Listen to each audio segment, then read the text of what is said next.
கர்நாடகா மாநிலம் எந்த அளவுக்கு கன்னடத்தின் மீது வெறியாக இருப்பார்கள் என்றால் தனி கொடியோடு மும்மொழி கொள்கை அங்கே நடந்து கொண்டிருக்கிறோம்.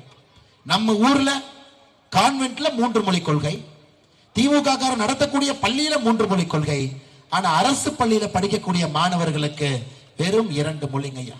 தாய்மொழி தமிழை கத்துக் கொடுங்க, ஆங்கிலத்தை கத்துக் கொடுங்க, 3வது மொழி என்ன பிடிக்குதோ அதை கத்துக் கொடுங்க. அது மலையாளமா இருக்கட்டும், தெலுங்கா இருக்கட்டும், கன்னடமா இருக்கட்டும், மராட்டியா இருக்கட்டும், சமஸ்கிருதமாக இருக்கட்டும், இந்தியா வேணாலும் இருக்கட்டும். ஆனால் 3வது மொழி என்பது நீங்கள் கத்துக் கொடுங்க மோடி சொல்றார். இது வளர்ச்சி அரசியல். ஹிந்தி தெரியாது போடான்னு டிஷர்ட் போடுவாங்க, ஆனா ஹிந்தி படத்தினுடைய விநியோக உரிமையை தமிழ்நாட்டுக்கு வாங்குவாங்க. நாம் அறிந்த மொழிகளிலே தமிழ் மொழி போல் இனிதாவது எங்கும் இல்லைங்கிறார். எப்ப சொல்றாருங்க? 14 மொழியை படித்த பிறகு சொல்றார். பிரெஞ்சு, லத்தீன் எல்லாம் படித்த பிறகு முண்டாசு கவிஞர் சொல்லுகின்றான், என்னுடைய தாய்மொழி போல எங்கே இல்லை.